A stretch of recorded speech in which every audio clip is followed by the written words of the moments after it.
Live from the Outkick studios. I appreciate all of you hanging out with us as we roll through the Wednesday edition. We've never done this before because we've never had the Final Four officially set on a Tuesday night, late Tuesday night, rolling into early Wednesday morning. If you stayed up late and you were a Michigan fan, like my wife, for instance, that was a tough way for the Wolverines to go out, pulling up from two different times inside of the final 5 seconds-ish of the game with a chance to win on both shots. Both go awry. Two really good looks. Juwan Howard ahead of expectation, but UCLA and Mick Cronin, 5 wins. They went to overtime in the play-in game as an 11 seed. They now have rolled all the way from the play-in to the Final Four, and they will go up against a 30-0 Gonzaga Bulldog team, and it is going to be a super difficult matchup for them. I think that the Zags are going to get to 31-0, and then I think they're going to get to 32-0. And if that ends up occurring, and even if it does not, I believe that we in the sports media, who rarely lose an opportunity to hype any team that is trying to do something as extraordinary as the first team to go undefeated in college basketball in 45 years, I think we've done the pretty much unbelievable and unexpected. I think we have undercovered, underanalyzed, underdiscussed, and underpraised Gonzaga for what they have been capable of achieving.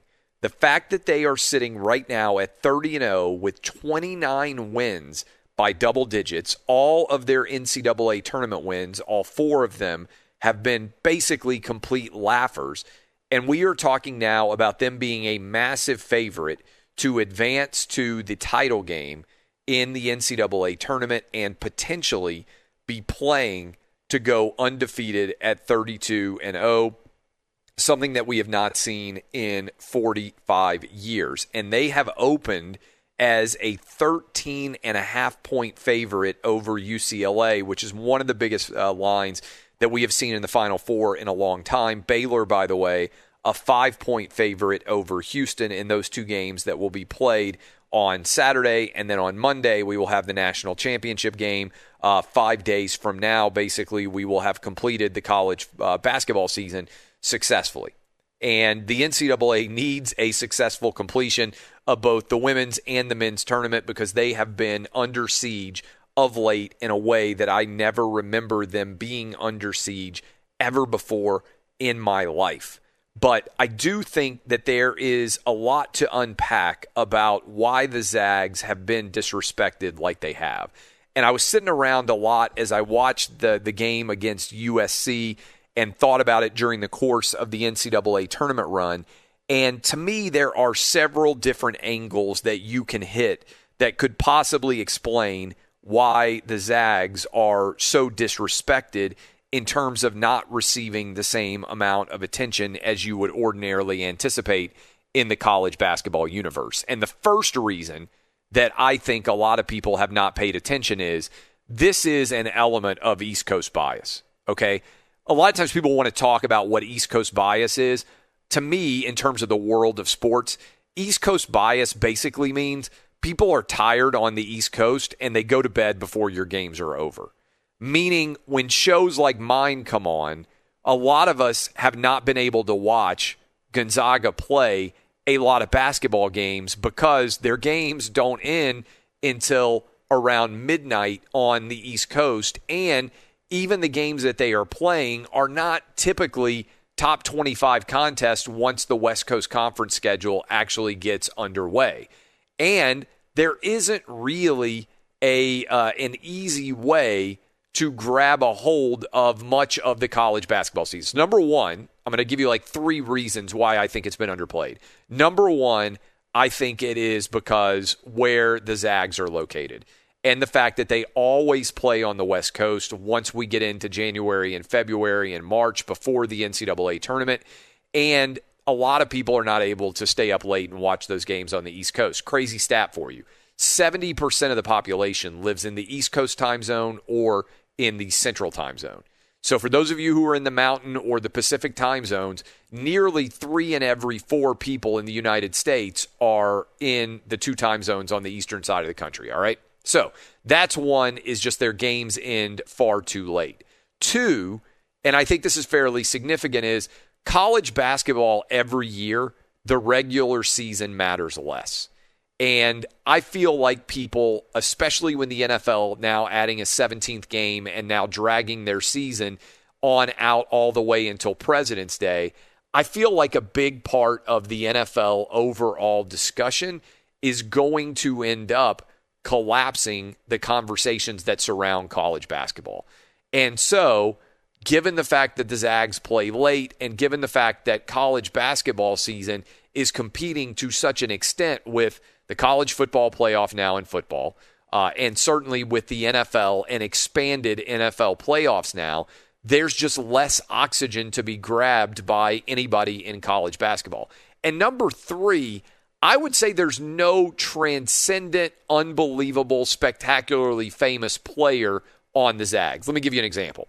If Zion Williamson had made the decision to go play for Gonzaga, and if he were on an undefeated Zags team, I feel like all of the attention would be focused on him because of what a transcendent talent he is.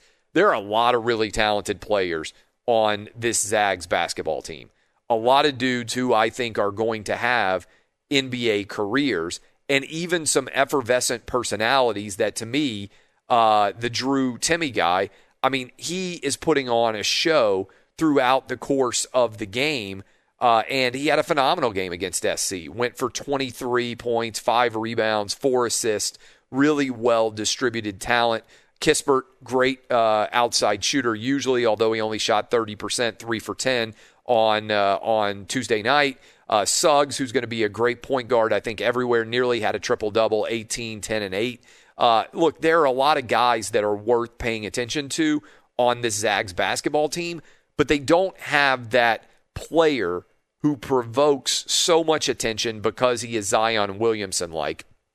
And then in the 4th spot, so giving you 3, I'm going to add a 4th, the brand of the Zags is not one that provokes an extreme reaction. Let me explain what I mean by that. If I say to you right now, Kentucky basketball, you have a reaction, positive or negative. If I say to you right now, Indiana basketball, even though they haven't been very good for a long time, there is a reaction. North Carolina, Kansas, there are a certain number, Duke, of teams that provoke immediate reactions because they've been relevant over much of the last 15, 20 years. And before that, historically, they are big brands that everybody has an opinion on. The Zags have been good for 20 years now-ish, a little bit longer, actually, if you remember their initial run, which I think was in 1999, if I'm not mistaken. I think, Dub, you can look that up. I think that was the first year that the Zags kind of came out of nowhere, and I think advanced to the Elite Eight, if I'm not mistaken, before, and this is just off the top of my head, I think UConn beat them in the year that UConn won their first national championship all the way back in 1999. I think that was the first time we really had the Zags on the national stage in any way, and they were a lovable Cinderella at that point in time, and they gradually have proven themselves to be one of the elite teams in all of college basketball. But at that point, nobody really had a lot of expectation about them, and really the only polarizing aspect, I would say, of the Zags right now is that there is a discussion, and I think it's a fair one, about whether or not they're overrated in general because they tend to not play a very challenging conference schedule. I think the answer is clearly no this year in particular, and they certainly have been highly seeded for years and years and years into the past. But if you start to break them down, I would say all 4 of those reasons in some way factor in to why we haven't given them a great deal of attention. And I think that's a failure of sports media. And it may well have worked to Mark Few's team's advantage, because I do think when you get a ton of attention about the fact that you're undefeated, every week adds to the pressure that you're wearing upon your shoulders. And I think Kentucky, back in 2015, when they were undefeated and they ended up losing to Wisconsin in the Final Four in kind of an unexpected fashion.